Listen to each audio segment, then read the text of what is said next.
Welcome to Servants of the Lord Ministries.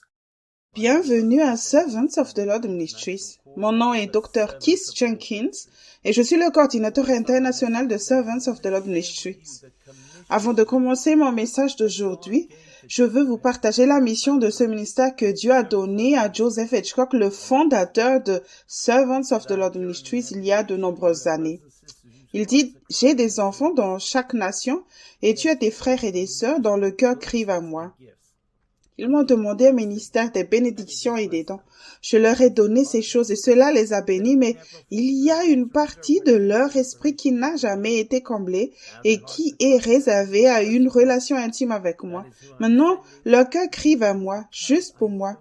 C'est à eux que je t'envoie, car je ne veux pas qu'ils mettent les années qu'il t'a fallu pour arriver jusqu'à moi, parce qu'il n'y avait personne pour te montrer comment faire à l'époque. Servants of the Lord Ministries est un ministère d'enseignement et de formation envoyé au corps de Christ pour atteindre les personnes qui ont un cœur selon Dieu. Ce message s'adresse à ceux qui veulent le connaître, grandir en lui et être prêts pour son avènement. Aujourd'hui, je partage un message sur la repentance des œuvres mortes. Paul a écrit dans Hébreux 6, verset 1, c'est Hébreux 6, je lis le verset 1. C'est pourquoi, laissant les éléments de la parole de Christ tendant à ce qui est parfait, sont posés de nouveau le fondement du renoncement aux œuvres mortes. Le mot perfection dans Strong est 5047, qui vient d'un autre mot qui veut dire l'état de la complétude. Mentalement ou moralement, ça veut dire perfection ou perfectionnisme. La repentance des œuvres mortes est fondamentale. Tu resteras un bébé en Christ après de nombreuses années si tu ne te repens pas des œuvres mortes.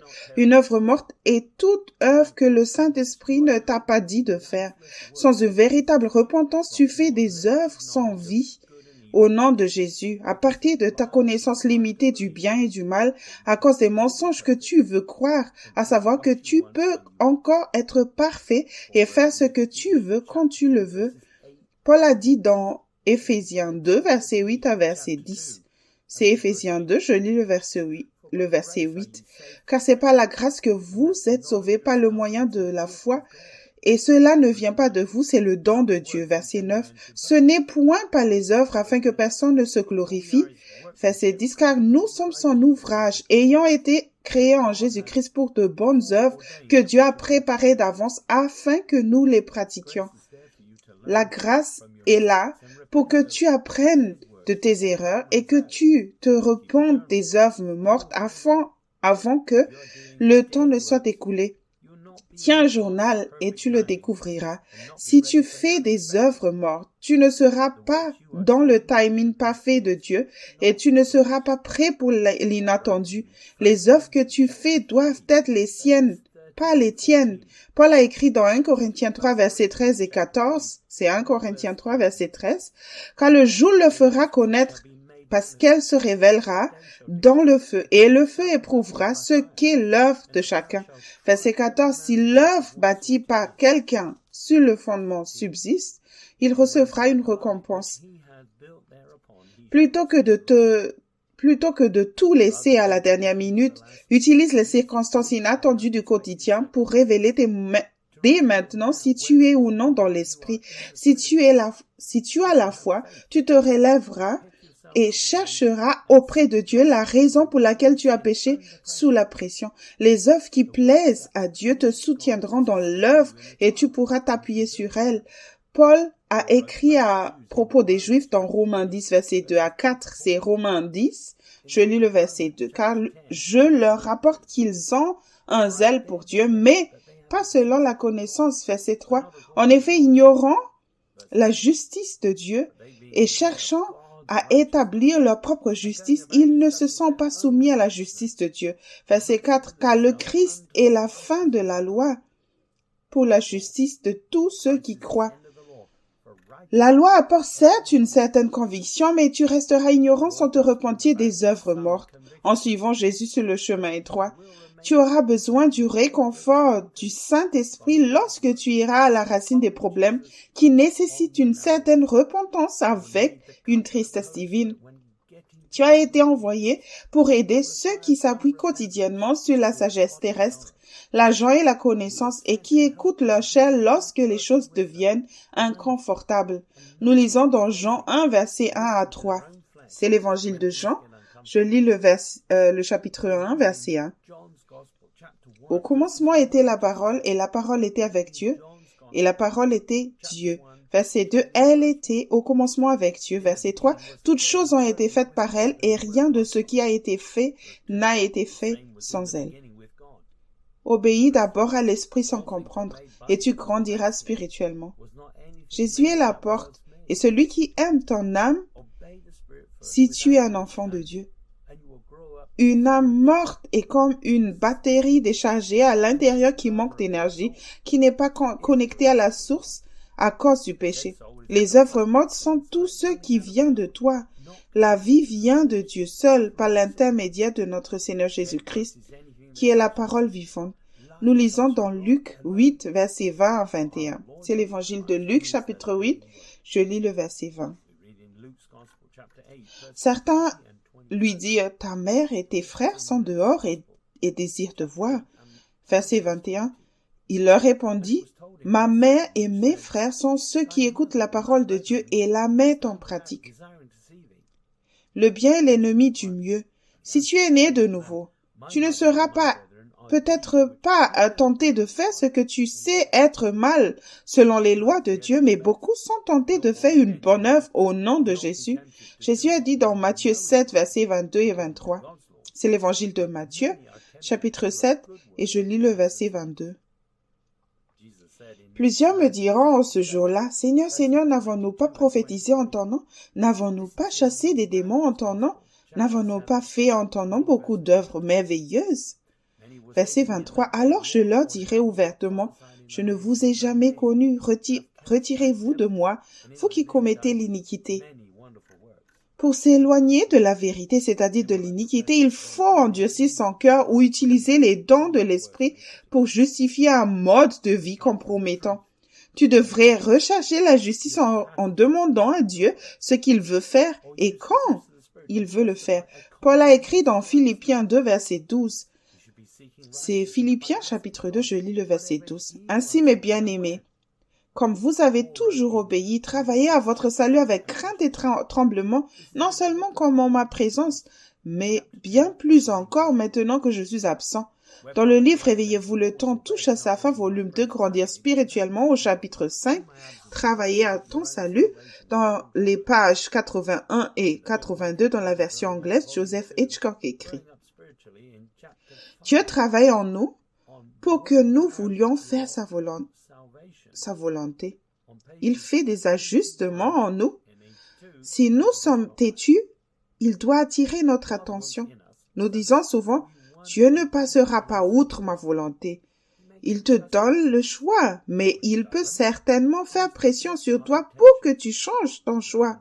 Il te fera clairement comprendre qu'il y aura des conséquences si tu ne changes pas.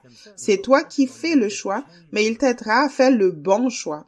Dans la Bible amplifiée édition classique, Philippiens 2, verset 12 dit « Ainsi donc, mes chers, comme vous avez toujours obéi, c'est-à-dire à mes instructions avec enthousiasme, non seulement en ma présence, mais maintenant beaucoup plus en mon absence, continuez à travailler à votre salut, c'est-à-dire à cultiver, à mener à bien le but et achever pleinement votre propre salut avec révérence, crainte et tremblement, c'est-à-dire méfiance de soi, avec une sérieuse prudence, tendresse de conscience, vigilance contre la tentation en reculant timidement devant tout ce qui pourrait offenser Dieu et discréditer le nom du Christ.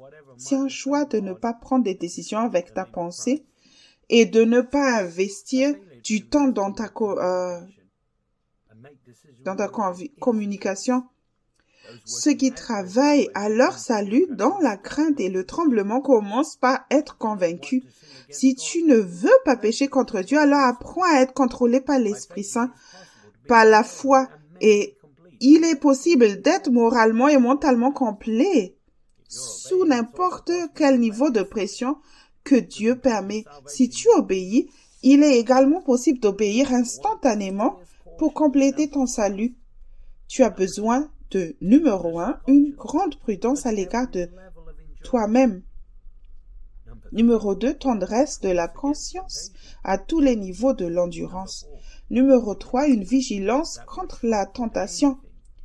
Numéro 4, la timidité qui s'éloigne de tout ce qui n'est pas sa volonté parfaite pour ta vie, en pensée, en but et en action, même si d'autres font ce qu'ils veulent quand ils le veulent. Jésus a dit à ses disciples de veiller et de prier.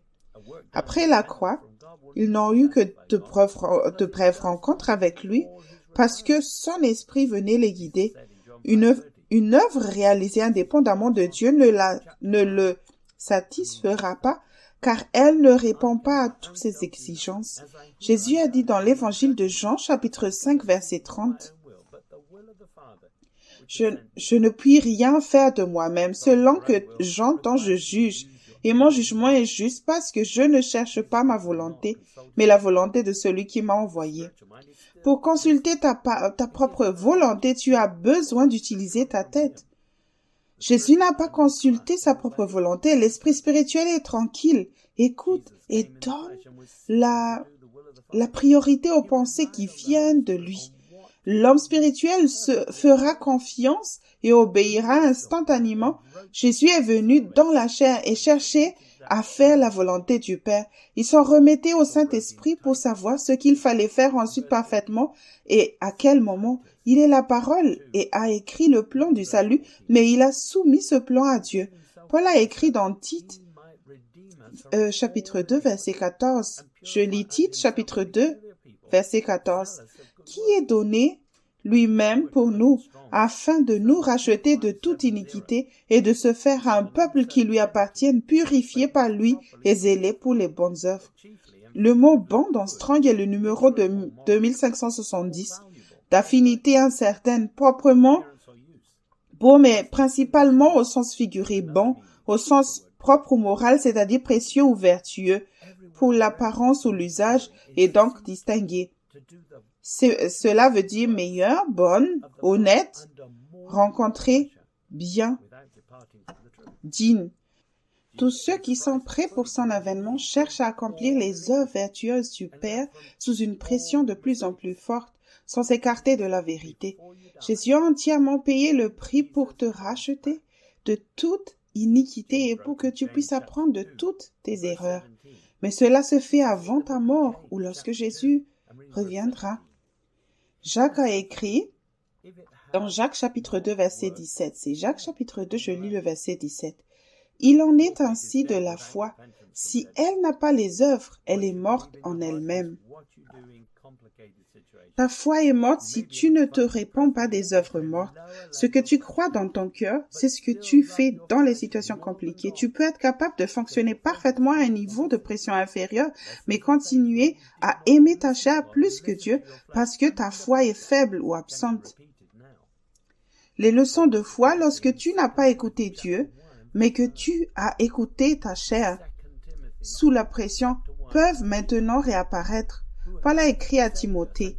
2 Timothée chapitre 1 verset 9, c'est 2 Timothée chapitre 1, je lis le verset 9, qui nous a sauvés et nous a adressé une sainte vocation, non à cause de nos œuvres, mais selon son propre dessein et selon la grâce qui nous a été donnée en Jésus-Christ avant les temps éternels. Il n'y a aucun danger à demander des circonstances de plus en plus difficiles. Sa grâce est suffisante. Il est le Seigneur et t'a envoyé ici à ce moment précis pour faire taire les excuses des autres en demandant à Dieu et en obtenant plus de grâce pour obéir à ce qu'il ordonne. Beaucoup sont appelés, mais peu sont choisis. Jésus a dit dans Jean, chapitre 10, verset 27 au verset 30, c'est l'évangile de Jean, chapitre 10, verset 27. Mes brebis entendent ma voix, je les connais et elles me suivent. Verset 28, je leur donne la vie éternelle et elles ne périront jamais et personne ne les ravira de ma main. Verset 29, mon Père qui me les a donnés est plus grand que tous et personne ne peut les ravir de la main de mon Père. Verset 30, moi et le Père, nous sommes un. Nous croyons que Jésus est venu en chair et en os. Dans son humanité, Jésus était un avec son Père par l'intermédiaire du Saint-Esprit, sans utiliser sa divinité. Les brebis qui le suivent reçoivent le don de la vie éternelle parce qu'elles en ont besoin. Grâce à ce don, tu peux être un avec Dieu le Père par la mort de Jésus sur la croix. Ceux qui écoutent et obéissent à sa voix ne périront pas. Ceux qui trouvent des prétextes à leur désobéissance ne sont pas dans la paume de sa main et subissent par conséquent des souffrances inutiles. Jésus enseignait dans l'évangile de Luc, chapitre 13, versets 2 et 3. Je lis l'évangile de Luc, chapitre 13, je commence par le verset 2. Jésus, prenant la parole, leur dit, « Supposez-vous que ces Galiléens étaient plus pécheurs que tous les Galiléens, parce qu'ils ont souffert de telles choses? » Verset 3. « Non, je vous le dis, mais si vous ne vous repentez, vous périrez tous également. » Ceux qui sont ignorants ne croient pas qu'il soit nécessaire de se repentir des œuvres mortes parce qu'ils veulent toujours faire ce qu'ils veulent quand ils le veulent et servir la chair au moment du salut. On aurait dû te dire de te repentir des œuvres mortes, d'abandonner ton libre arbitre et de laisser Dieu prendre toutes les décisions. Il connaît la fin depuis le début. Jésus priait dans Jean 17, versets 1 à 3. C'est l'évangile de Jean, chapitre 17, et je lis le verset 1. Après avoir ainsi parlé, Jésus leva les yeux au ciel et dit, « Père, l'heure est venue, glorifie ton Fils afin que ton Fils te glorifie. » Verset 2. « Comme tu lui as donné le pouvoir sur toute chair, afin qu'il donne la vie éternelle à tous ceux que tu lui as donnés. » Verset 3. « Et c'est la vie éternelle, afin qu'ils te connaissent, toi le seul vrai Dieu, et Jésus-Christ que tu as envoyé. » Ces saints marchent par la foi dans la lumière qu'ils ont et obtiennent la grâce et la miséricorde en faisant ce qu'il a dit. Ceux qui sont nés de nouveau par la repentance des œuvres mortes reçoivent le don de la vie éternelle depuis la mort de Jésus. Ceux qui n'ont pas une prise ferme sur le don de la vie éternelle ne suivent pas Jésus. Paul a écrit dans Hébreux chapitre 13, verset 5 au verset 8. C'est le livre des Hébreux, chapitre 13, je lis le verset 5. Ne vous livrez pas à l'amour de l'argent, contentez-vous de ce que vous avez, car Dieu lui-même a dit, je ne te délaisserai point et je ne t'abandonnerai point. Verset 6. C'est donc avec assurance que nous pouvons dire, le Seigneur est mon aide, je ne craindrai rien. Que peut me faire un homme? Verset 7. Souvenez-vous de vos conducteurs qui vous ont annoncé la parole de Dieu. Considérez quelle a été la fin de leur vie et imitez leur foi. Verset 8. Jésus-Christ est le même hier, aujourd'hui, éternellement. La méthode de communication entre ces saints et le Seigneur Jésus-Christ ne changera pas parce que Jésus est le même pour toujours. Apprends à entendre et à obéir à sa voix si tu veux dire courageusement qu'il est ton secours ou ton aide. L'âme humaine conçue pour entendre Dieu est détruite par l'utilisation de la pensée par manque de satisfaction. Ceux qui sont au-dessus de toi devraient parler du fait qu'ils ont entendu le Seigneur et qu'il les a délivrés dans des situations compliquées. Nous lisons dans Actes chapitre 9, verset 4 au verset 9. C'est Actes chapitre 9, je commence par le verset 4. Il tomba par terre et il entendit une voix qui lui disait « Saul, Saul, pourquoi me persécutes-tu » Verset 5, il répondit « Qui es-tu, Seigneur » Et le Seigneur dit « Je suis Jésus que tu persécutes. » Il te serait Dieu de regimber contre les aiguillons. Verset 6. Tremblant et saisi d'effroi, il dit, « Seigneur, que veux-tu que je fasse ?» Et le Seigneur lui dit, « Lève-toi, entre dans la ville et on te dira ce que tu dois faire. » Verset 7. Les hommes qui l'accompagnaient demeurèrent stupéfaits. Ils entendaient bien la voix, mais ils ne voyaient personne. Verset 8. Saul se releva de terre. Et quoique ses yeux fussent ouverts, il ne voyait rien. On le prit par la main et on le conduisit à Damas. Verset 9, il resta 3 jours sans voir. Il ne mangea ni ne but. Paul appelé à l'origine Saul était prisé. Il suivait une voie qui semblait juste et s'est repenti des œuvres mortes après que le Seigneur Jésus l'a confronté. Il a obtenu la grâce à cause de son ignorance et de son incrédulité. Paul a écouté et n'a rien ajouté ni retranché aux instructions qu'il a entendues sur le chemin de Damas. Nous lisons dans Actes chapitre 9, verset 17 au verset 20. C'est Actes chapitre 9, je lis le verset 17. Ananias sortit et lorsqu'il fut arrivé dans la maison, il imposa les mains à Saul en disant « Saul, mon frère, le Seigneur Jésus qui t'est apparu sur le chemin par lequel tu venais, m'a envoyé pour que tu recouvres la vue et que tu sois rempli du Saint-Esprit. » Verset 18. Au même instant, il tomba de ses yeux comme des écailles et il recouvra la vue. Se leva, il fut baptisé. Verset 19. Et après qu'il eut pris de la nourriture, les forces lui revinrent. Saul resta quelques jours, avec les disciples qui étaient à Damas. Verset 20, et aussitôt il prêcha dans les synagogues que Jésus est le Fils de Dieu. Paul est resté dans l'inconfort tandis que Jésus a tendu la main à Ananias qui s'inquiétait de la venue de Paul à Damas. Paul était plein de foi, mais son aveuglement l'empêchait de voir quelqu'un d'autre et la première personne qu'il a vue n'était pas Pierre. Il a immédiatement commencé à écouter les expériences des disciples à Damas et les témoignages de Dieu qui les aidaient par l'Esprit. Paul écrit dans Hébreux 4, verset 9 au verset 11. C'est Hébreux chapitre 4. Je lis le verset 9. Il y a donc un repos de sabbat réservé au peuple de Dieu. Verset 10. Car celui qui entre dans le repos de Dieu se repose de ses œuvres, comme Dieu s'est reposé des siennes. Verset 11. Efforçons-nous donc d'entrer dans ce repos, afin que personne ne tombe en donnant le même exemple de désobéissance. Efforce-toi d'être comme un petit enfant et d'entrer dans le royaume des cieux dès maintenant. Si tu écoutes ta chair, tu lutteras, tu douteras et tu désobéiras à Dieu. Tu penseras d'abord à la nourriture et à d'autres choses parce que tes priorités ne sont pas les bonnes. En reprenant la seigneurie du Christ dans n'importe quelle situation, tu souffriras et périras comme les Juifs dans le désert à cause de ta propre incrédulité.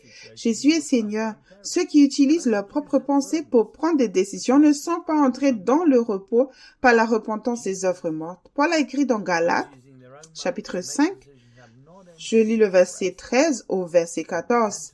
C'est Galates 5, verset 13. En effet, frères, vous avez été appelés à la liberté, mais ne vous servez pas de la liberté comme d'une occasion pour la chair, mais servez-vous les uns les autres par amour. Verset 14.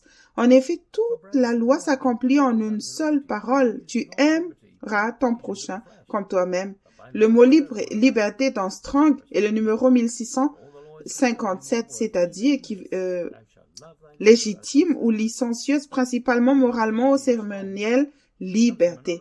La liberté est un droit que le chrétien charnel utilise pour faire quelque chose qui n'est pas la volonté de Dieu parfaite parce qu'ils servent de maître. Ils écoutent leurs propres idées, méthodes et opinions pour le bien de leur chair. Paul a écrit dans 1 Corinthiens 6, verset 12. C'est 1 Corinthiens, chapitre 6, je lis le verset 12. Tout m'est permis, mais tout n'est pas utile. Tout m'est permis, mais je ne me laisserai asservir par quoi que ce soit. Le mot expédient, c'est-à-dire traduit par utile ici, dans Strong, est le numéro 4851, qui veut dire, tiré d'un autre mot, qui veut dire porter ensemble, contribuer, c'est-à-dire au sens propre rassembler, ou au sens figuré conduire, en particulier participe neutre comme nom, avantage, être meilleur pour, rassembler, être utile à, être bon, être profitable pour. Ceux qui demandent ce qu'ils peuvent faire au lieu de ce que Dieu veut qu'ils fassent ne se sont pas repentis des œuvres mortes. Si tu demandes à Dieu, si tu veux faire quelque chose qui n'est pas directement contraire à ses lois, tu entendras oui. Cependant, la volonté autorisée de Dieu n'est jamais la meilleure. Il est puéril et immature de continuer à faire la volonté permise de Dieu pour le bien de ta chair alors que tu as la grâce de faire la volonté parfaite de Dieu par la foi. La grâce s'estampera si tu ne demandes pas ce qu'il veut que tu fasses et seulement ce que tu es autorisé à faire. Dans la Bible amplifiée édition classique, Hébreux 6, verset 1 dit: Par conséquent, continuons à dépassant le stade élémentaire des enseignants et de la doctrine du Christ le Messie en avançant régulièrement vers l'exhaustivité et la perfection qui appartiennent à la maturité spirituelle. Ne soyons pas encore en train de poser les fondements de la repentance et l'abandon des œuvres mortes, formalisme mort et de la loi par laquelle vous êtes, vous, tournés vers Dieu. Une fondation solide comprend 3 éléments. Numéro 1, la doctrine de Christ s'établissant dans de plus en plus de domaines de ta vie à mesure que tu cherches la justice. Numéro 2, se repentir des œuvres qui n'entraînent pas une réponse agréable de la part de Dieu en faisant venir l'Esprit sur toi pour qu'il t'assiste. Numéro 3, la foi orientée vers Dieu seule par la repentance alors qu'elle était mal orientée auparavant. La grâce de Dieu d'obéir constamment abonde après ta conversion au Christ si tu crois. Les chrétiens sages développent leur communication avec Dieu de plus en plus tôt possible, car ils l'aiment. Paul a écrit dans Romains 12, verset 3, c'est Romains 12, verset 3. Par la grâce qui m'a été donnée, je dis à chacun de vous de n'avoir pas de lui-même une trop haute opinion, mais de revêtir des sentiments modestes selon la mesure de foi que Dieu a départie à chacun. Ta pensée doit être sobre. Ne pas penser à ce que tu feras ensuite après avoir fait de Jésus ton Seigneur. Ceux qui ne demandent pas tout à Dieu ont les pensées hautaines parce qu'ils ne se sont pas repentis des œuvres mortes. Paul a écrit dans 2 Corinthiens 8, verset 1 au verset 7. C'est 2 Corinthiens chapitre 8, je commence par le verset 1. Nous vous faisons connaître, frères, la grâce de Dieu qui s'est manifestée dans les églises de la Macédoine. Verset 2. Au milieu de beaucoup de tribulations qui les ont éprouvées, leur joie débordante et leur pauvreté profonde ont produit avec abondance de riches libéralités de leur part. Verset 3. Ils ont, je l'atteste, donné volontairement selon leurs moyens et même au-delà de leurs moyens. Verset 4. Nous demandons avec de grandes instances la grâce de prendre part à l'assistance destinée aux saints. Verset 5. Et non seulement ils ont contribué comme nous l'espérions, mais ils se sont d'abord donnés eux-mêmes au Seigneur, puis à nous, par la volonté de Dieu. Verset 6. Nous avons donc engagé Tite à achever chez vous cette œuvre de bienfaisance, comme il l'avait commencé. Verset 7. De même que vous excellez en toutes choses, enfants, en parole, en connaissance, en zèle, à tous égards, et dans votre amour pour nous, faites en sorte d'exceller aussi dans cette œuvre de bienfaisance. Il y a une grâce pour l'endroit où tu es maintenant, mais il n'y a pas de grâce pour rester là où tu es. La grâce abonde pour ceux qui sont devenus un sacrifice vivant au service des autres selon la volonté de Dieu. Paul a écrit dans Galates chapitre 3 verset 1. C'est le livre de Galates chapitre 3, je lis le verset 1. Ô Galates dépourvus de sens, qui vous a fasciné, vous aux yeux de qui Jésus-Christ a été peint comme crucifié. Dans le livre Réveillez-vous, le temps touche à sa fin, volume 1, Fondation pour une maturité spirituelle, version réimprimée de 2016 au chapitre 4 intitulé Comprendre et jouir de son salut, pages 69 et 70, Joseph Hitchcock écrit. Tout ce que tu as à faire, c'est d'écouter et d'obéir. Tout le reste est de sa responsabilité. Arrête d'aider Dieu. Si ta vie spirituelle ne fonctionne pas, tu l'aides d'une manière ou d'une autre. Rappelle-toi cette citation d'Arthur Bird dans Pebbles to Slay Goliath, des cailloux pour tuer Goliath en français. Il dit, si tu aides beaucoup Dieu, il peut en faire un peu. Si tu l'aides seulement un peu, il peut faire beaucoup. Mais si tu ne l'aides pas du tout, il peut tout faire. Lâche prise et laisse Dieu faire. Lorsque tu fais de bonnes œuvres et que tu obéis aux vérités que tu reçois de Dieu dans ta chair spiritualisée, tu essaies de l'aider. Tes bonnes œuvres peuvent sembler spirituelles, mais elles ne produiront pas l'intimité avec Dieu. Tu devrais faire de bonnes œuvres parce que tu as une relation avec lui. Tu fais les œuvres qu'il te demande parce que tu l'aimes et non pour obtenir quelque chose de lui. Grâce à la pression, les mauvaises priorités sont révélées au grand jour. Lorsque tu n'es pas profondément repenti, les mauvais fruits qui se manifestent dans des situations compliquées peuvent être utilisés par Dieu pour réveiller ceux qui vivent des vies mondaines et superficielles et qui ont besoin de se repentir des œuvres mortes dans l'Église. Tu es incrédule et tu te cherches des excuses pour ne pas obéir à la vérité dont tu as fait l'expérience par conviction. Tu ne grandiras jamais spirituellement en consultant ta propre volonté et en écoutant plutôt une voix erronée. Paul a écrit dans Romains 8, verset 14, je lis Romains 8, verset 14, « Car tous ceux qui sont conduits par l'Esprit de Dieu sont fils de Dieu. » Les personnes formées au ministère se voient souvent confier la tâche de voyager pendant plusieurs heures d'un endroit à l'autre lors d'un déplacement ministériel. Ils doivent impérativement arriver à l'endroit où tout le monde est logé à une heure précise. En chemin, ils ont l'occasion de prier et de visiter plus d'une attraction touristique en peu de temps. Seule une personne humble peut accomplir le plan de Dieu et être à l'heure en reconnaissant Dieu. Une personne qui était au volant et arrivée avec 5 minutes de retard après un long voyage n'a pas apprécié la correction de son autorité qui lui a dit « Tu as manqué le Seigneur ». Il ne s'agit pas du début de la réunion, mais de l'heure et du lieu où tout le monde se tient avant la réunion. Cependant, un retard est une bénédiction quand il permet d'identifier les œuvres mortes qui ont besoin de repentance. Nous lisons dans Jean 1, verset 9. Au verset 11, c'est l'évangile de Jean, chapitre 1, je lis le verset 9. Cette lumière était la véritable lumière, qui en venant dans le monde éclaire tout homme. Verset 10, elle était dans le monde, et le monde a été fait par elle, et le monde ne l'a point connue.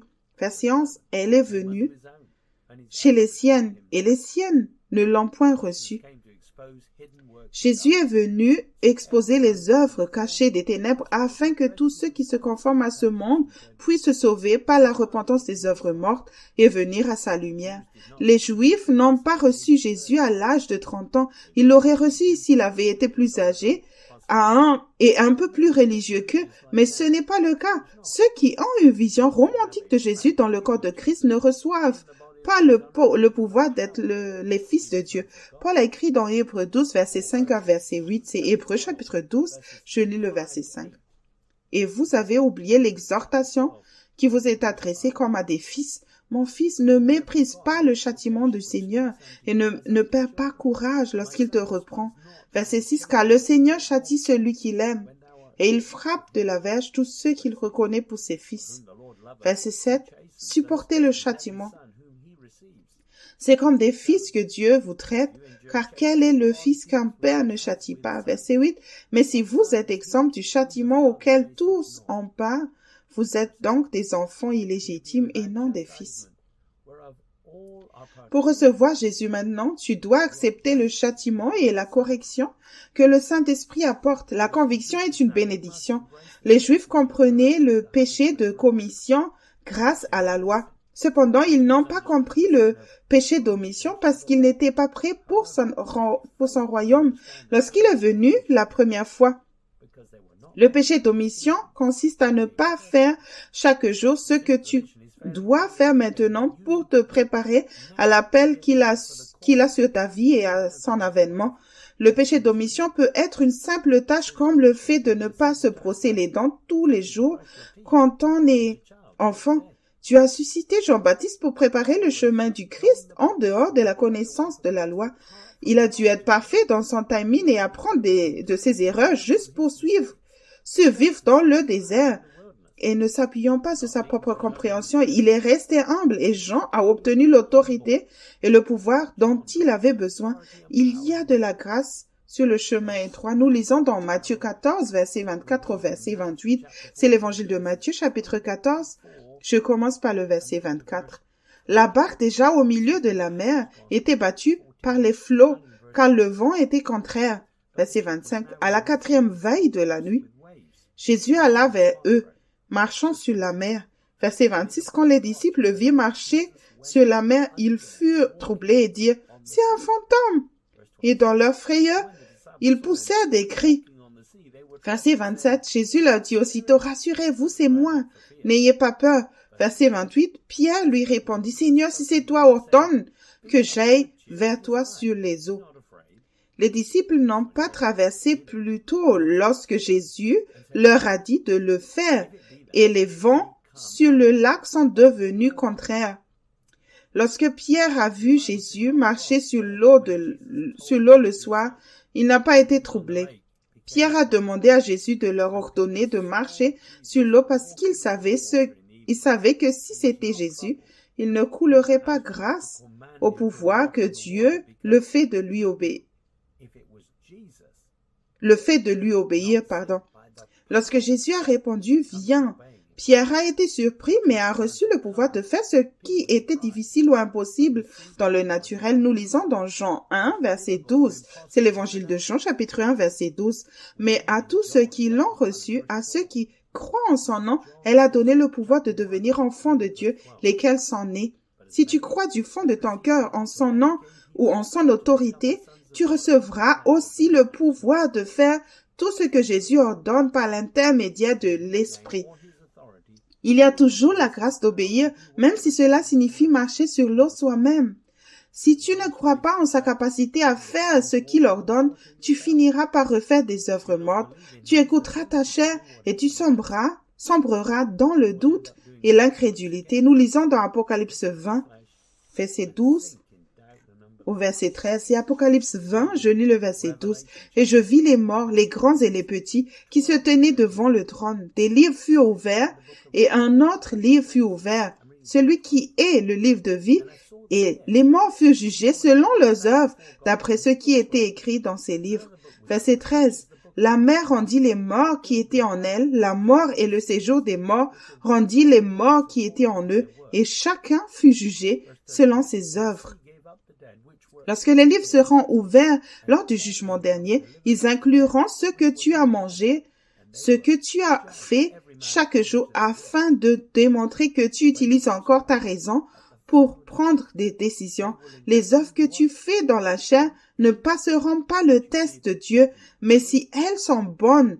ceux qui comparaissent au jugement dernier sont là parce qu'ils ont choisi de croire pour le bien de leur propre chair au mensonge selon lequel leurs œuvres mortes sont acceptables. Jésus a dit dans Matthieu 10, verset 30, c'est l'évangile de Matthieu, chapitre 10, je lis le verset 30. Et même les cheveux de votre tête sont tous comptés. Tout ce que tu as fait dans cette vie est consigné au ciel. N'en doute pas. Dieu ne manque pas d'espace pour stocker les livres qu'il a écrits sur toi et il ne compte pas sur des systèmes de sauvegarde informatique pour maintenir toutes ces informations à jour. Les croyants paresseux espèrent pouvoir éviter le jugement par une prière sincère à la fin. Cette hypothèse est très populaire parmi les croyants confortables qui servent deux seigneurs et ne se sont pas repentis des œuvres mortes. Eux aussi comparaîtront devant le grand trône blanc parce qu'ils n'aiment pas la correction et la conviction de l'esprit qui sont disponibles maintenant. Jacques a écrit dans Jacques 4, verset 8 au verset 12. C'est Jacques chapitre 4, je lis le verset 8. « Approchez-vous de Dieu, et s'il s'approchera de vous, nettoyez vos mains, pécheurs, purifiez vos cœurs, hommes irrésolus. » Verset 9. « Sentez votre misère, soyez dans le deuil, et dans les larmes, que votre rire se change en deuil et votre joie en tristesse. » Verset 10. « Humiliez-vous devant le Seigneur et il vous élèvera. » Verset 11, ne parlez point mal les uns des autres, frères. Celui qui parle mal d'un frère ou qui juge son frère parle mal de la loi, juge la loi. Or, si tu juges la loi, tu n'es pas observateur de la loi, mais tu en es juge. Verset 12, un seul est législateur et juge. C'est celui qui peut sauver et perdre. Mais toi, qui es-tu qui juge le prochain? Ceux qui ont été dispersés lors de la persécution se sont vus dire par Jacques de regarder leurs mauvais fruits qui apparaissaient, d'être honnêtes et de s'approcher du Seigneur. Si tu te réponds maintenant, tu es sage, car tu n'auras pas le temps de le faire plus tard. Jésus est le juge. Lorsque tu t'approches de Jésus en t'humiliant, il descend du trône du jugement et s'approche de toi avant le jour final. Salomon a écrit dans Proverbe 3, verset 3, « Que la bonté et la fidélité ne t'abandonnent pas. Lis-les à ton cou, écris-les sur la table de ton cœur. Il n'y a pas de grâce et de miséricorde lors du jugement final, à moins que Dieu ne fasse une exception. Tu ne peux pas juger ou blâmer quelqu'un d'autre pour tes occasions manquées et ta désobéissance, mais si les autres semblent être le problème, Dieu peut créer un chemin là où il semble n'y en avoir aucun. Même le diable n'est pas le problème. David a écrit Psaume 51, verset 2 à 4. C'est Psaume chapitre 51, je lis le verset 2. Lave-moi pleinement de mon iniquité et purifie-moi de mon péché. Verset 3, car je connais mes transgressions et mon péché est continuellement devant moi. Verset 4, contre toi seul j'ai péché et j'ai fait ce qui est mauvais à tes yeux, afin que tu sois justifié quand tu parles, trouvé pur quand tu juges. Le mot transgression dans Strong est le numéro 6588, tiré d'un autre mot qui veut dire une révolte. La rébellion, le péché, aller au-delà, trépasser. Souvent, nous nous contentons d'entendre le témoignage d'une personne qui est venue au Christ en commettant un péché ouvert. David voulait être lavé complètement de son péché. Il savait que ce qui n'était pas un seul péché, mais tout un système de racines d'égoïsme et de mensonges qui l'avait poussé à désobéir. Ceux qui sont entraînés par les désirs de la chair écoutent une mauvaise voix. Si tu veux que Jésus te lave complètement de toutes tes iniquités, tu dois connaître tes transgressions personnelles et les mensonges dont tu choisis de croire pour le bien de ta chair. Paul a écrit dans Romains 12, verset 1 à 2. C'est le livre de Romains, chapitre 12, je lis le verset 1. Je vous exhorte donc, frères, par les compassions de Dieu, à offrir vos corps comme un sacrifice vivant, saint, agréable à Dieu, ce qui sera de votre part un culte raisonnable.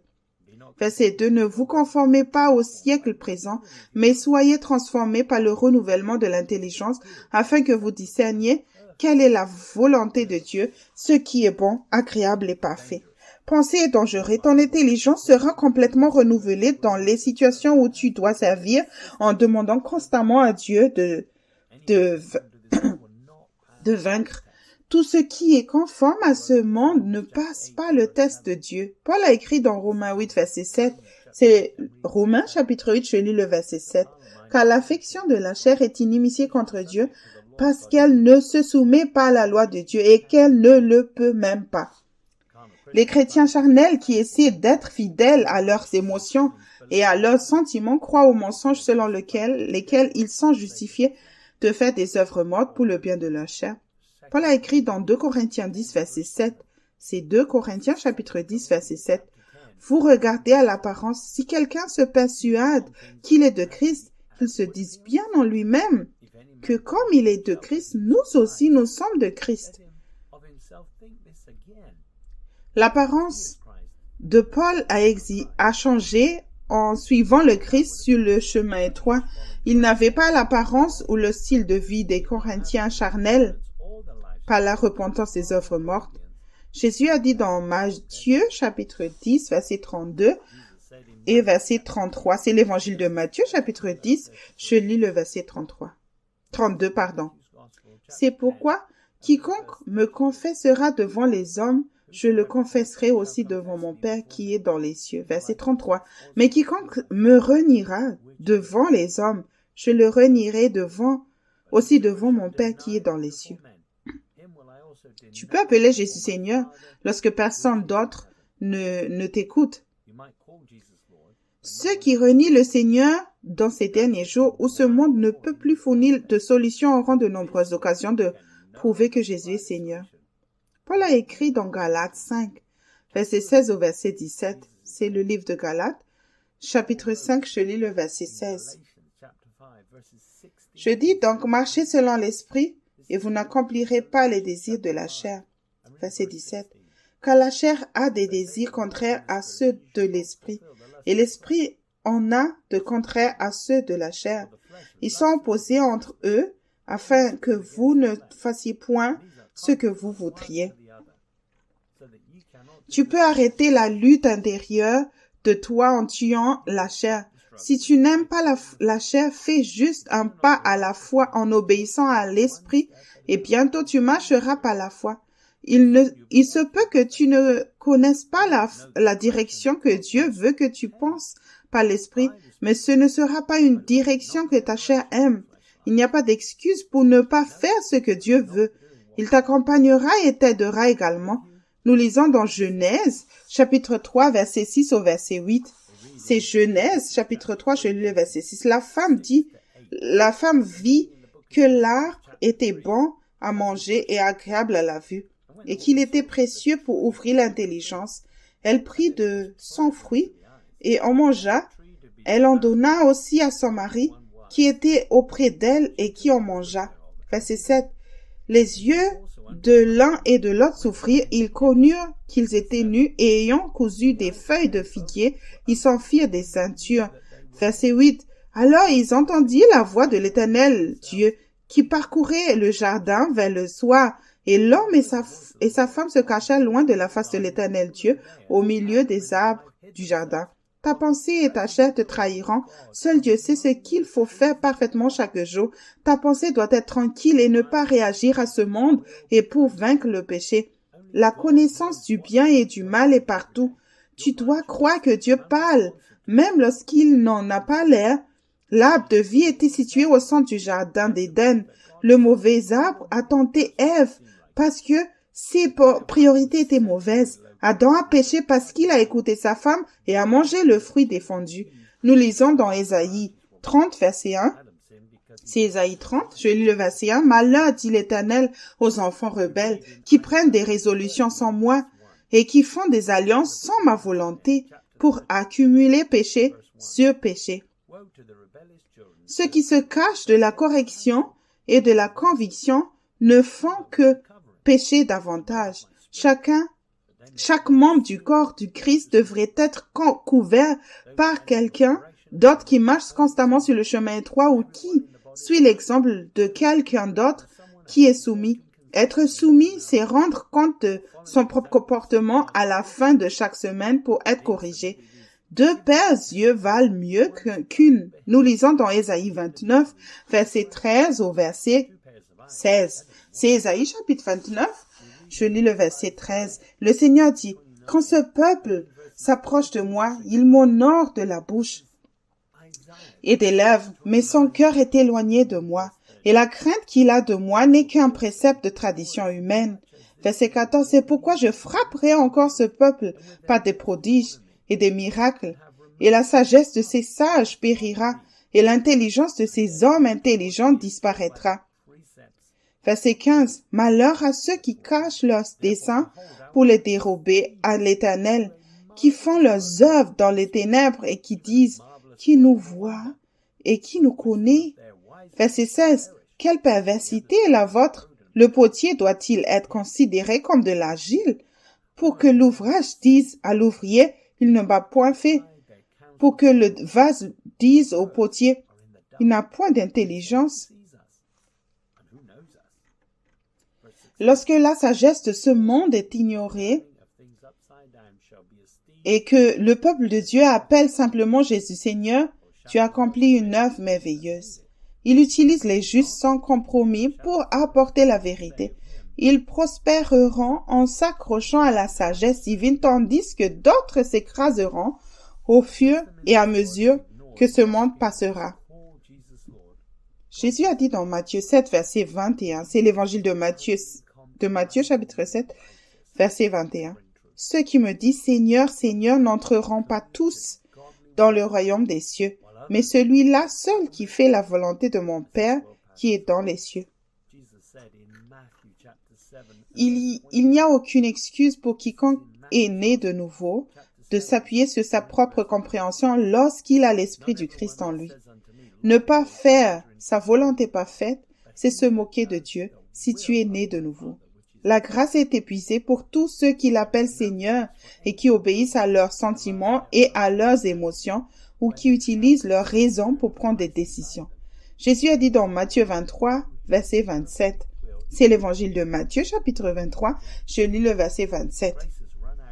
Malheur à vous, scribes et pharisiens hypocrites, parce que vous ressemblez à des sépulcres blanchis qui paraissent beaux au dehors et qui au dedans sont pleins d'ossements de mort et de toute espèce d'impureté. Le mot malheur dans Strong et le numéro 3759, c'est une exclamation primaire de chagrin, malheur, hélas, misère. L'Église qui accepte une justice extérieure abondante dans le péché et l'iniquité devra se repentir des œuvres mortes et non seulement des mauvaises œuvres pour échapper au chagrin et à la douleur dans ces derniers jours. La correction et la conviction divine vous libéreront. Dieu peut faire concourir toutes choses à ton bien si tu t'humilies et confesses tes péchés. Jésus a dit dans Jean 3, verset 19 au verset 21. C'est l'évangile de Jean, chapitre 3. Je lis le verset 19. Et ce jugement, c'est que la lumière étant venue dans le monde, les hommes ont préféré les ténèbres à la lumière parce que leurs œuvres étaient mauvaises. Verset 20. Car quiconque fait le mal est la lumière et ne vient point à la lumière de peur que ses œuvres ne soient dévoilées. Verset 21. Mais celui qui agit selon la vérité vient à la lumière afin que ses œuvres soient manifestées parce qu'elles sont faites en Dieu. La révélation que tu reçois de la conviction est la lumière dont tu as besoin pour te repentir des œuvres mortes et voir ce que ta chair t'a dirigé à faire dans le passé. Dieu t'apprend aussi que prévenir vaut mieux que guérir. Ceux qui vivent dans la lumière n'ont pas confiance dans la chair. Paul a écrit dans Hébreux 4, verset 12 et 13, Hébreux 4, verset 12, « Car la parole de Dieu vivante est efficace plus tranchante qu'une épée quelconque à deux tranchants, pénétrante jusqu'à partager âme et esprit, jointure et moelle. Elle juge les sentiments et les pensées du cœur. » Verset 13, « Nulle créature n'est cachée devant lui, mais tout est à nu et à découvert aux yeux de celui à qui nous devons rendre compte. » Quelle est ton attitude face à la lumière qu'il apporte? Tu ne peux pas te cacher de Dieu. Il vaut mieux venir à la lumière de sa parole maintenant et obtenir grâce et miséricorde plutôt que d'affronter le jugement à la fin.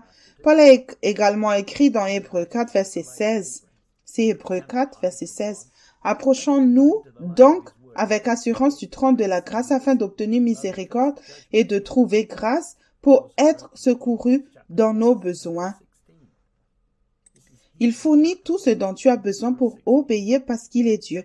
Il n'y a aucune excuse pour désobéir à ses commandements ou ne pas suivre ses instructions. Ton rôle est de te repentir et de croire. Nous lisons dans Genèse, chapitre 3, versets 9 et 10. C'est Genèse, chapitre 3. Je lis le verset 9. Mais l'Éternel Dieu appela l'homme et lui dit, « Où es-tu » Verset 10. Il répondit, « J'ai entendu ta voix dans le jardin et j'ai eu peur, parce que je suis nu et je me suis caché. » Adam et Ève ont péché contre Dieu et se sont fabriqués autre chose pour faire disparaître leur nudité avec d'autres œuvres mortes. Adam a perdu la communion et l'intimité avec Dieu qu'il avait connue au début à cause de son péché. Séparé de Dieu, il a eu peur et n'a pas confessé son péché et n'est pas venu à Dieu. Sa pensée l'a trahi encore et encore. Adam a écouté ses propres sentiments et émotions. Jésus a dit dans Apocalypse chapitre 3, verset 14 au verset 17. C'est le livre d'Apocalypse chapitre 3, verset 14. Écrit à l'ange de l'église de Laodicée, voici ce que dit l'Amen, le témoin fidèle et véritable, le commencement de la création de Dieu. Verset 15. Je connais tes œuvres. Je sais que tu n'es ni froid ni bouillant. Puisses-tu être froid ou bouillant? Verset 16. Ainsi, parce que tu es tiède et que tu n'es ni froid ni bouillant, je te vomirai de ma bouche. Verset 17. Parce que tu dis, je suis riche, je me suis enrichi et je n'ai besoin de rien. Et parce que tu ne sais pas que tu es malheureux, misérable, pauvre, aveugle et nu. Ceux qui sont nés de nouveau et qui utilisent la sagesse de ce monde pour le bien de leur chair dans ce monde sont spirituellement nus. Ceux qui sont froids et font de mauvaises œuvres, après avoir récolté les conséquences du péché, se réveillent et peuvent se repentir avant que le temps ne s'écoule, mais ce n'est pas le cas des tièdes. Jésus poursuit dans Apocalypse 3, verset 18 au verset 20. C'est Apocalypse 3, je lis le verset 18. Je te conseille d'acheter de moi de l'or éprouvé par le feu, afin que tu puisses tu deviennes riche et des vêtements blancs, afin que tu sois vêtu et que la honte de ta nudité ne paraisse pas, et un collier pour oindre les yeux, afin que tu vois. Verset 19. Moi, je reprends et je châtie tous ceux que j'aime. Et donc, du zèle et réponds-toi. Voici, je me tiens à la porte et je frappe. Si quelqu'un entend ma voix et ouvre la porte, j'entrerai chez lui et je souperai avec lui et lui avec moi. Le mot zélé dans Strong est le numéro 2006, qui tiré d'un autre mot qui veut dire avoir des sentiments chauds pour ou contre, affecter, convoiter sincèrement, avoir le désir, émouvoir avec l'envie, être jaloux de, être zélé ardemment. La pression exercée sur le chemin étroit exposera les mauvaises priorités, ce qui te donnera plus de temps pour te repentir et faire quelque chose d'acceptable à la place. Sois zélé pour Dieu en ouvrant ton cœur à Dieu dans ces derniers jours et repens-toi d'avoir pris les décisions avec ta pensée. Jean a écrit dans 1 Jean chapitre 3 verset 12. Si 1 Jean chapitre 3, je lis le verset 12. Et ne pas ressembler à Caïn qui était du malin et qui tua son frère. Et pourquoi le tua-t-il? Parce que ses œuvres étaient mauvaises et que celles de son frère étaient justes. Abel a été un bon exemple pour Caïn. Si Dieu a mis quelqu'un dans ta vie, alors soumets-toi. Cette personne n'est peut-être pas aussi instruite que toi, mais elle est spirituelle. Caïn était jaloux de son frère. Tu ne peux pas offrir une œuvre parfaitement acceptable si tu détestes ton propre frère en Christ et si tu ne te soumets pas. Jésus a écrit dans Jude chapitre 1 verset 11 et verset 12. C'est Jude chapitre 1, je lis le verset 11. Malheur à eux, car ils ont suivi la voie de Caïn. Ils se sont jetés pour un salaire dans l'égarement de Balaam. Ils se sont perdus par le révolte de Corée. Verset 12. Ce sont des écailles dans vos agapés, faisant impudemment bonne chair, se repaissant eux-mêmes. Ce sont des nuées sans eau, poussés par les vents, des arbres d'automne sans fruits, 2 fois morts, déracinés. Personne ne peut servir Dieu et l'argent, organiser des fêtes de charité avec de nombreux invités et une œuvre morte si Dieu ne l'a pas autorisé. Tu n'as pas besoin d'être en communion avec les œuvres des ténèbres. Nous lisons dans Ésaïe 17, verset 12. C'est le livre d'Ésaïe, chapitre 17, je lis le verset 12. Oh, quelle rumeur de peuple nombreux! Ils mugissent comme mugit la mer. Quel tumulte de nations! Elles grondent comme grondent les eaux puissantes. Les foules dans l'église l'appellent simplement Seigneur. La mer est la voie de la démocratie. Dieu n'est pas en train de se faire réélire ou d'écouter un grand tapage. Il est Seigneur. Se repentir des œuvres mortes signifie faire les œuvres qu'il a prévues pour ta vie. Il ne changera pas d'avis. Pour accomplir ses œuvres, il faut croire en la capacité de Dieu à faire tout ce dont il dit qu'il peut faire à travers toi, que tu sois doué ou non. Pierre a dit dans 1 Pierre 4, verset 16 au verset 18. C'est 1 Pierre, chapitre 4, je lis le verset 16. Mais si quelqu'un souffre comme chrétien, qu'il n'en ait point honte, et que plutôt il glorifie Dieu à cause de ce nom. Verset 17. Car c'est le moment où le jugement va commencer par la mission de Dieu. Or, si c'est pour nous qu'il commence, quelle sera la fin de ceux qui n'obéissent pas à l'évangile de Dieu? Verset 18. Et si le juste se sauve avec peine, que deviendront l'impie et le pécheur? Le jugement dans l'Église a commencé. La bonne nouvelle, c'est que Jésus est prêt à être le Seigneur de ta vie et à prendre toutes les décisions à partir de maintenant. Il ne veut pas que ses enfants souffrent à moins que ce ne soit vraiment nécessaire et ils bénéficieront d'une grâce supplémentaire s'ils le font. Dieu n'est le débiteur d'aucun homme. Paul a écrit dans 1 Corinthiens 11, versets 31 et 32. 1 Corinthiens 11, je lis le verset 31. Si nous nous jugeons nous-mêmes, nous ne serons pas jugés. Verset 32. Mais quand nous sommes jugés, nous sommes châtiés par le Seigneur, afin que nous ne soyons pas condamnés par le monde. Ceux qui font face au jugement à la fin n'auront pas le temps de se repentir. Ceux qui endurent le châtiment maintenant et se répandent des œuvres mortes ne seront pas jugés avec le monde. Jésus a dit dans Matthieu 15, verset 7 au verset 9, c'est l'évangile de Matthieu, chapitre 15, verset 7. Hypocrite, Ésaïe a bien prophétisé sur vous quand il a dit, verset 8, « Ce peuple m'honore des lèvres, mais son cœur est éloigné de moi. » Verset 9. C'est en vain qu'il m'honore en enseignant des préceptes qui sont des commandements des hommes. Les dénominations ecclésiastiques qui rejettent le Christ et son enseignement les ont remplacés par leurs propres interprétations privées de ce que Dieu voulait dire par ce qu'il a dit. Elles peuvent ainsi faire ce qu'elles veulent quand elles le veulent. Ceux qui sont prêts pour son royaume s'appuient désormais entièrement sur le Saint-Esprit pour les corriger à partir de sa parole. Nous lisons dans Actes 19, verset 1 au verset 7. C'est Actes chapitre 19, je lis le verset 1. Pendant qu'Apollo était à Corinthe, Paul, après avoir traversé les côtes supérieures, arriva à Éphèse, où il trouva quelques disciples. Verset 2. Avez-vous reçu le Saint-Esprit quand vous avez cru? Ils lui répondirent, nous n'avons pas même entendu dire qu'il y avait un Saint-Esprit. Verset 3, il dit, de quel baptême avez-vous donc été baptisés? Et il répondit, du baptême de Jean. Verset 4. Alors Paul dit, Jean a baptisé du baptême de repentance, disant au peuple de croire en celui qui venait après lui, c'est-à-dire en Jésus. Verset 5. Sur ces paroles, il fut baptisé au nom du Seigneur Jésus. Verset 6. Lorsque Paul leur eut imposé les mains, le Saint-Esprit vint sur eux et ils parlaient en langue et prophétisaient. Verset 7. Ils étaient en tout environ 12 hommes.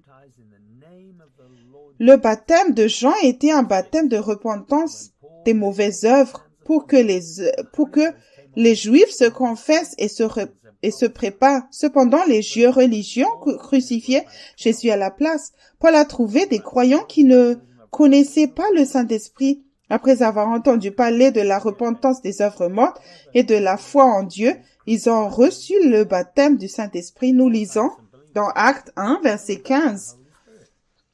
C'est Actes, chapitre 1, je lis le verset 15. En ces jours-là, Pierre se leva au milieu des frères. Le nombre des personnes réunies était d'environ 120. Et il dit, seules 120 personnes suivaient encore les instructions de Jésus-Christ dans la chambre haute et ne l'avaient pas renié. Des foules de 4000, de 5000 personnes ne suivaient plus à cause des paroles dures. Sa crucifixion a révélé que leur priorité était politique et non spirituelle. Nous lisons dans Actes 1, verset 4. C'est Actes chapitre 1, je lis le verset 4. Comme il se trouvait avec eux, il leur recommanda de ne pas s'éloigner de Jérusalem, mais d'attendre ce que le Père avait promis. Ce que je vous ai annoncé, leur dit-il. Les disciples ont reçu l'ordre de ne pas quitter Jérusalem et de ne pas retourner à leur vie ordinaire. Dieu allait pourvoir à leurs besoins par grâce s'ils continuaient à tout lui demander. Ils étaient appelés à faire des disciples et à voir d'autres personnes expérimenter la puissance du Saint-Esprit de la même manière en se repentant des œuvres mortes. Les apôtres n'ont plus jamais vécu une vie ordinaire en suivant Jésus par l'Esprit. Paul a écrit dans Romains 6, verset 10 au verset 13. C'est Romains 6, verset 10. Car il est mort, et c'est pour le péché qu'il est mort une fois pour toutes. Il est revenu à la vie, et c'est pour Dieu qu'il vit. Verset 11. Ainsi vous-même regardez-vous comme morts au péché et comme vivants pour Dieu en Jésus-Christ. Verset 12. Que le péché ne règne donc point dans votre corps mortel et n'obéissez pas à ses convoitises. Verset 13. Ne livrez pas vos membres au péché comme des instruments d'iniquité, mais donnez-vous vous-même à Dieu comme étant vivants de mort que vous étiez et offrez à Dieu vos membres comme des instruments de justice. Le mot reckon, ou traduit par regarder ici, dans Strong numéro 3049, a la voix moyenne tirée d'un autre mot qui veut dire l'inventaire, c'est-à-dire estimer, conclure, compter, mépriser, estimer, imputer, poser, compter, raisonner, supposer, regarder, penser sur. Pour plus d'informations sur la bataille pour ta pensée, lis le livre Réveillez-vous. Le temps touche à sa fin. Volume 2, Grandir spirituellement, chapitre 14, la bataille pour ta pensée. Il ne suffit pas de penser que ta chair est morte et de faire une prière pour qu'elle meure. Faire le compte signifie faire l'inventaire. Enregistre les preuves pour toi des fois où tu as écouté la chair à travers ta pensée et où tu n'as pas demandé à Dieu. C'est de la rébellion. Change en te repentant des œuvres mortes. Reconnecte ensuite ton esprit à l'esprit en recherchant sa volonté parfaite. Dans la Bible amplifiée édition classique, Romains 6, verset 10 dit « Car par sa parole, il est mort au péché, mettant fin à sa relation avec lui une fois pour toutes, et la vie qu'il mène, il la mène à Dieu dans une communion interrompue avec lui. » Jésus est venu pour accomplir la volonté parfaite de Dieu et mourir. Tu as aussi été envoyé ici pour accomplir sa volonté parfaite. Pour que tu puisses pécher, il faut que tu écoutes tes propres désirs et que tu donnes à la chair l'accès à ta propre volonté par l'intermédiaire de ta pensée. La chair est complètement malsaine, corrompue sans vie. Si tu cèdes à tes propres émotions et sentiments en utilisant ta pensée, tu livres tes membres au péché. Tu devrais te méfier des activités que tu as appréciées dans le passé sans demander l'avis de Dieu, du Seigneur, parce qu'à travers ces domaines, ta chair aura été fortifiée. Paul a écrit dans Colossiens chapitre 2, versets 14 et 15. C'est Colossiens chapitre 2, je lis le verset 14. Il a effacé l'acte dans les ordonnances nous condamner et qui subsistait contre nous, et il l'a détruit en le clouant à la croix, Verset 15, il a dépouillé les domaines, les dominations et les autorités et les a livrés publiquement en spectacle en triomphant d'elles par la croix. Jésus a supprimé une longue liste de jugements à notre encontre alors qu'il était pendu à la croix. Il n'a rien fait pour se sauver lui-même et Dieu l'a ressuscité par sa puissance parce qu'il n'a jamais péché. Il a donné à chacun la possibilité de vivre de la même manière et de faire ouvertement confiance à Dieu par la foi sans péché. Tu as été appelé à supprimer les insultes et les accusations des autres. Soumets-toi à Dieu et fais taire les autres et le diable par tes œuvres d'obéissance à l'esprit. Jésus parlait dans Luc 9, versets 23 à 26, c'est l'évangile de Luc chapitre 9, je lis les versets 23. Puis il dit à tous, si quelqu'un veut venir après moi, qu'il renonce à lui-même, qu'il se charge chaque jour de sa croix et qu'il me suive. Verset 24, car celui qui voudra sauver sa vie la perdra, mais celui qui la perdra à cause de moi la sauvera. Verset 25, et que servirait-il à un homme de gagner tout le monde s'il se détruisait ou se perdait lui-même? Verset 26, car quiconque aura honte de moi et de mes paroles, le Fils de l'homme aura honte de lui quand il viendra dans sa gloire et dans celle du Père et des saints anges. Coupez toute relation avec le péché en suivant ses instructions. Même si tu es maltraité ou incompris pour la justice, obéis au Saint-Esprit. Lorsqu'il accomplit l'œuvre à travers toi, c'est facile parce que ce sont ses œuvres et non les tiennes. Reste humble, soumets-toi à son plan et fais tout ce qu'il te dit et ton âme prendra vie grâce à chaque parole qui vient de lui. Pour sauver ta vie, tu dois perdre ta vie temporelle pour lui. L'alternative est de devenir un retranché. Il n'y a que deux choix possibles. Pierre parlait dans Actes 2, verset 40, et par plusieurs autres paroles, les conjurer et les exhorter, disant, sauvez-vous de cette génération perverse. La corruption dans ce monde vient de l'homme qui utilise le système naturel d'apprentissage. Le diable s'est également introduit dans l'Église par l'intermédiaire de soi-disant dirigeants chrétiens qui veulent la sagesse par la connaissance du bien et du mal plutôt que par la soumission à l'esprit. Les dirigeants qui ont une pensée charnelle sont comme Ève dans le jardin d'Éden. Et ils ne sont pas prêts à payer le prix pour suivre le Christ. Paul a écrit dans Éphésiens 5, verset 8 à verset 12. C'est Éphésiens 5, je lis le verset 8. Autrefois vous étiez ténèbres et maintenant vous êtes lumière dans le Seigneur. Marchez comme des enfants de lumière. Verset 9, car le fruit de la lumière consiste en toutes sortes de bonté, de justice et de vérité. Verset 10, examinez ce qui est agréable au Seigneur. Verset 11, et ne prenez point part aux œuvres infructueuses des ténèbres, mais plutôt condamnez-les. Verset 12, car il est honteux de dire ce qu'ils font en secret. Le mot reprouver dans Strong est le numéro 1651, tiré d'un autre mot qui veut dire confondre, admonester, condamner, convaincre, dire une faute, réprimander, reprouver. Dieu prouvera qu'il n'y a rien de bon dans la chair encore et encore avant que le temps ne soit écoulé. Tu pourrais te mêler à ceux qui semblent être bons dans l'Église, mais qui, en utilisant la connaissance du bien et du mal, sans demander la vie de Dieu, sont charnels. Tu as deux natures auxquelles tu peux t'identifier si tu es né de nouveau.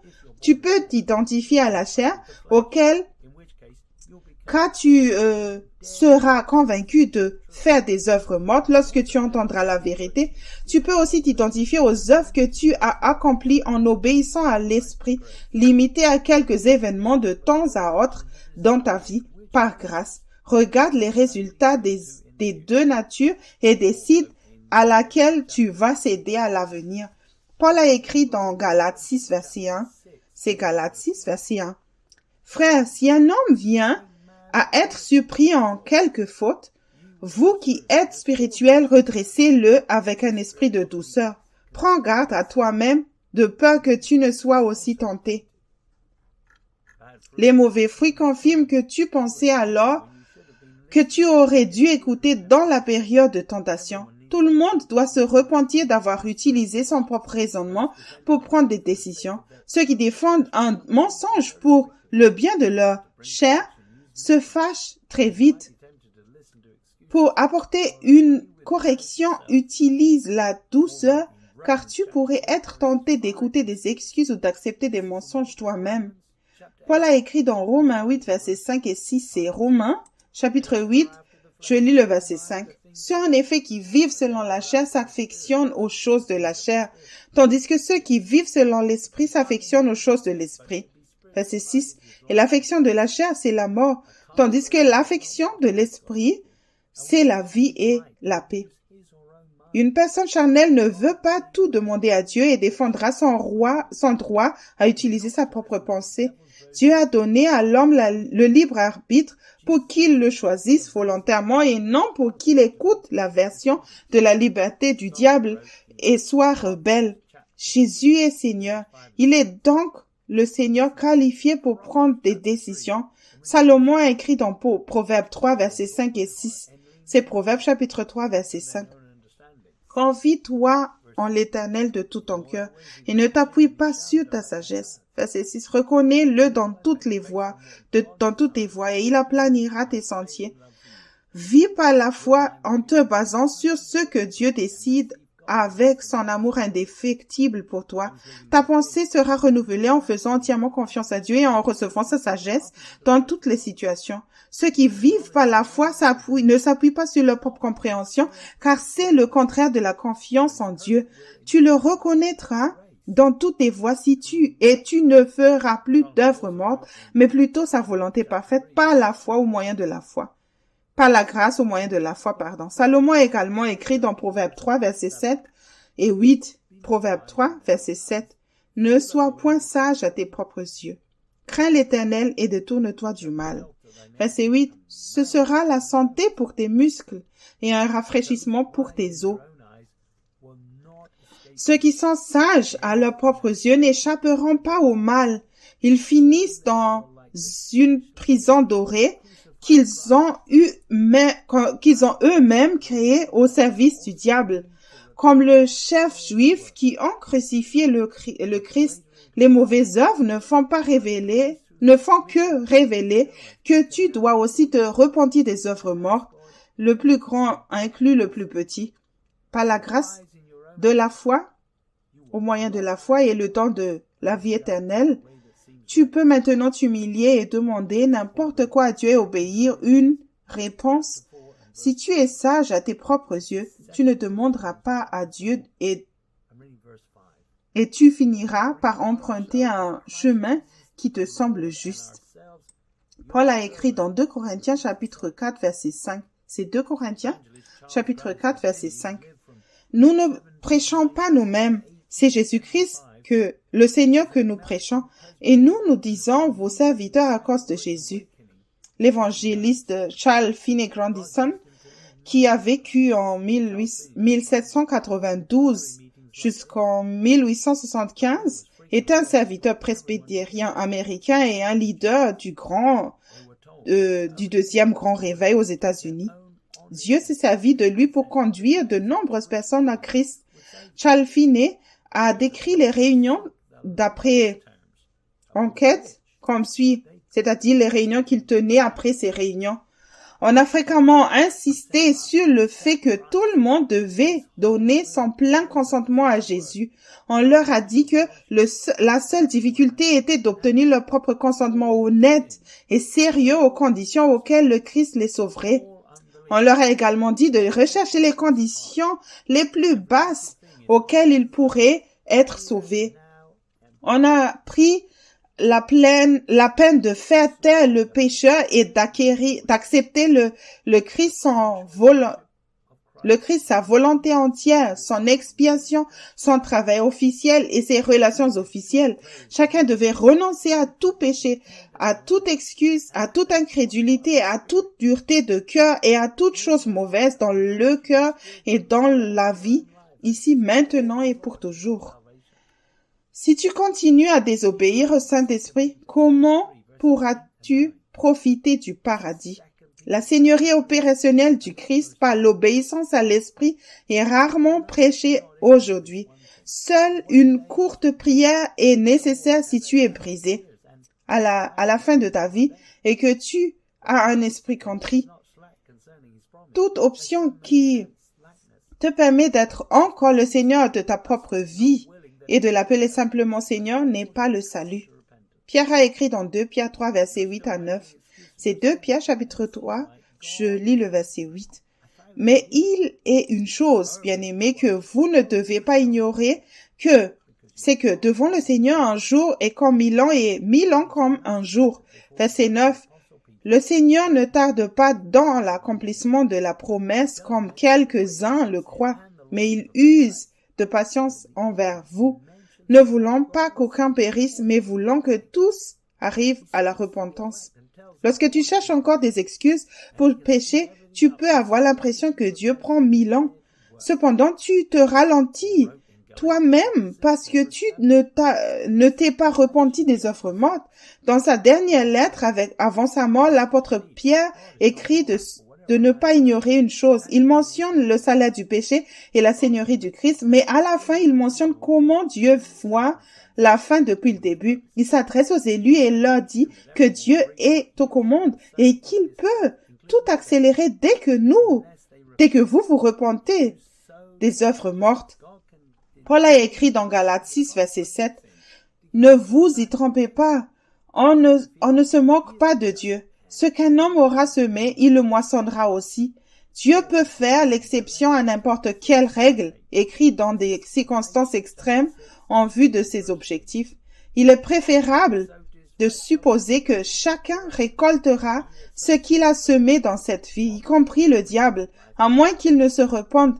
Si tu sèmes pour la chair, Dieu peut retarder le moment où tu récolteras les conséquences du péché pour te donner plus de temps pour te repentir. Tu dois craindre Dieu. Il est juge et on ne se moque pas de lui. Paul poursuit dans Galates 6, verset 8. Celui qui sème pour sa chair moissonnera de la chair, la corruption. Mais celui qui sème pour l'esprit moissonnera de l'esprit, la vie éternelle. Si tu n'aimes pas ce que tu récoltes, change tes semelles. Sème en obéissant au Saint-Esprit et tu bénéficieras en récoltant la vie éternelle. Grâce à la vie éternelle, tu apprendras à mieux connaître Dieu. Jésus a dit dans Matthieu 25, verset 26 au verset 30.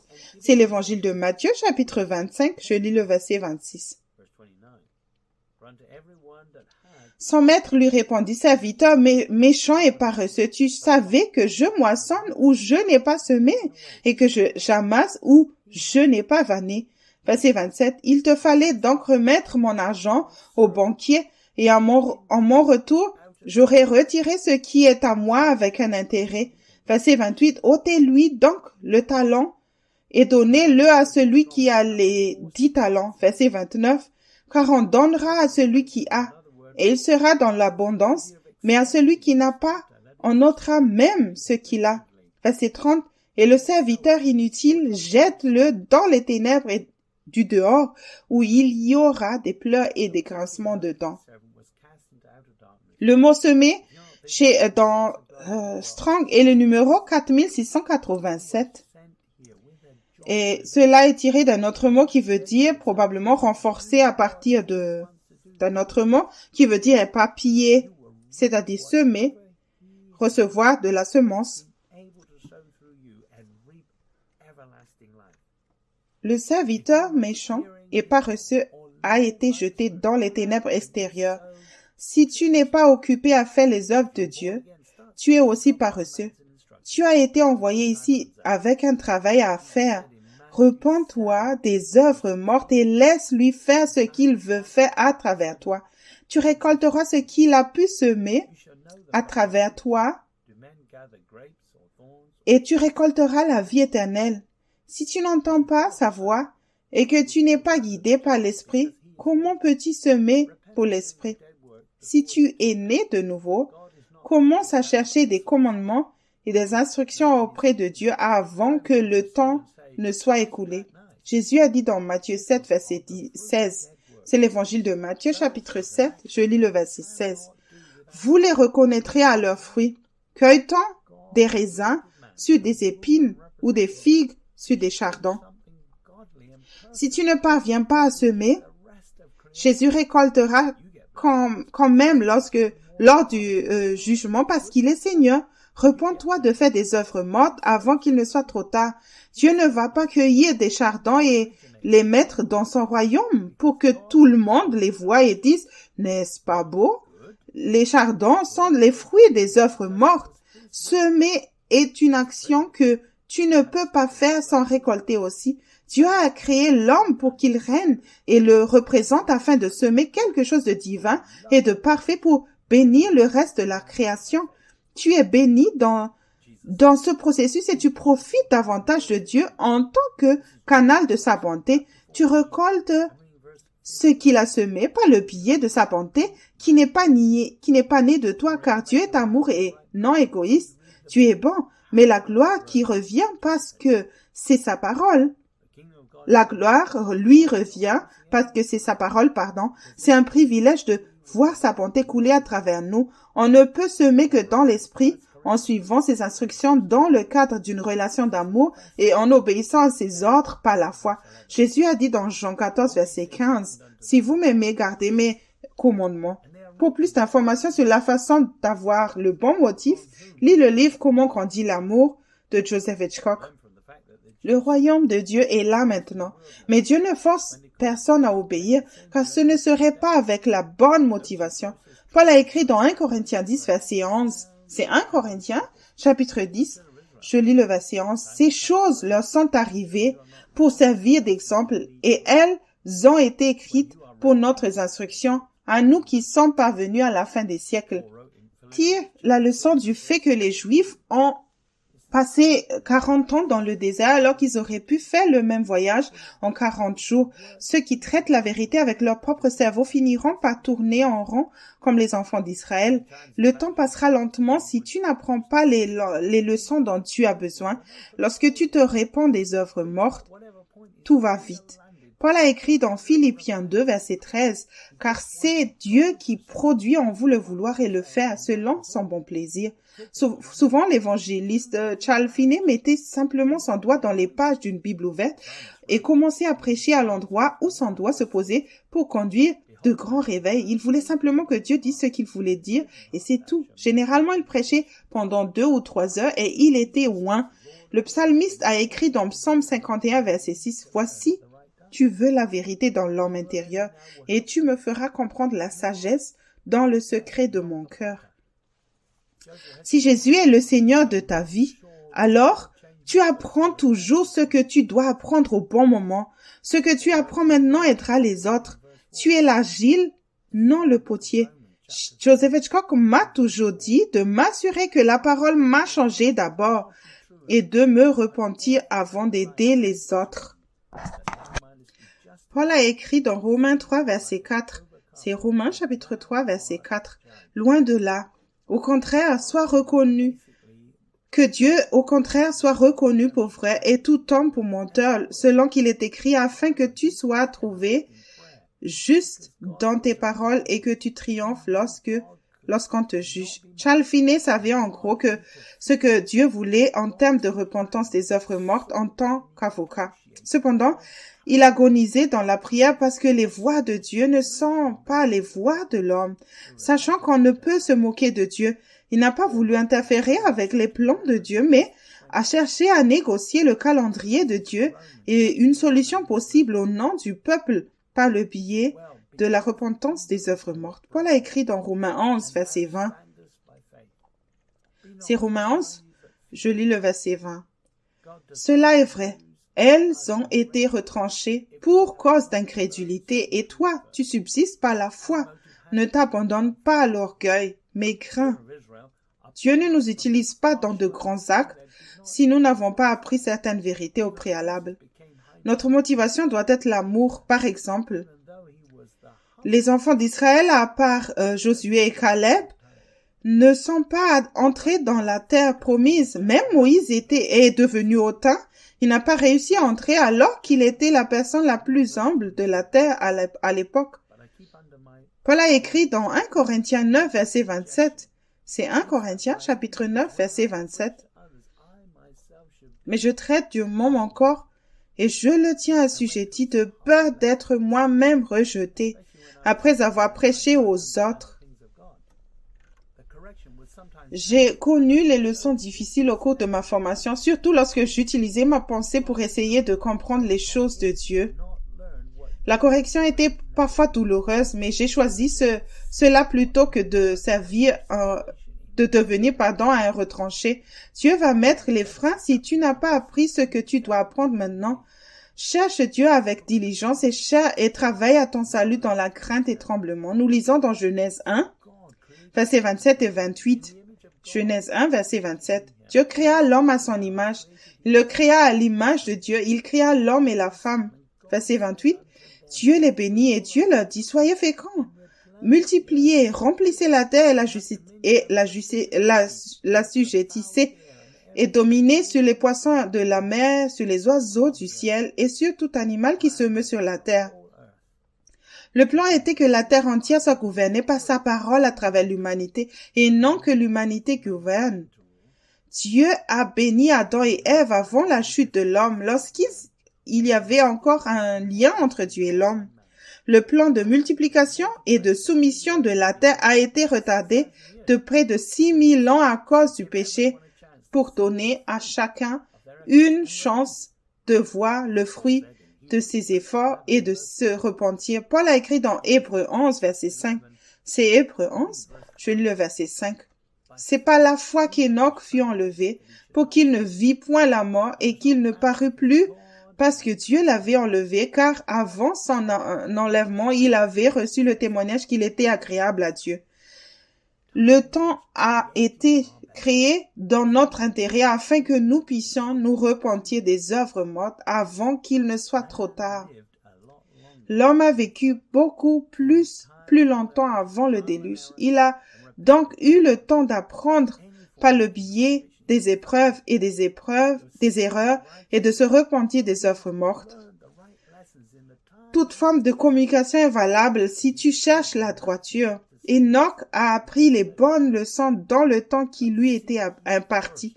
Jésus a dit dans Matthieu 6, verset 33, c'est l'évangile de Matthieu, chapitre 6, verset 33, « Cherchez premièrement le royaume et la justice de Dieu, et toutes ces choses vous seront données par-dessus. » Si tu veux entendre, apprendre, à connaître et suivre Jésus, alors je te recommande le livre « Mes brebis entendent ma voix » de Joseph Hitchcock. Si tu veux prendre un nouveau départ et te mettre sur le chemin étroit, semer dans l'esprit quotidiennement, connaître le véritable salut et la liberté grâce à une repentance régulière, alors je te conseille le livre suivant, Réveillez-vous, le temps touche à sa fin, volume 1, Fondation pour une maturité spirituelle de Joseph Hitchcock. Si tu veux grandir spirituellement, ne pas avoir l'esprit terrestre et arriver à maturité, alors je te recommande le livre Réveillez-vous, le temps touche à sa fin, volume 2, Grandir spirituellement de Joseph Hitchcock. N'accepte pas une version contrefaite du christianisme basée sur des œuvres mortes, religieuses où tu ne dois pas renoncer à toi-même et te charger de ta croix chaque jour. Tu dois t'assurer que tu marches sur le chemin étroit, le chemin spacieux qui mène à la destruction à fière allure. Il est indiqué, le ciel est par ici. Et de nombreuses personnes bien intentionnées et fréquentant l'église se trouvent sur ce chemin. Si tu sais que tu as résisté à la vérité et que tu veux savoir pourquoi, je peux te recommander le livre La prison dorée, édition révisée de Joseph Hitchcock. Aujourd'hui, j'ai parlé avec toi sur la repentance des œuvres mortes. Laisse-moi prier avec toi.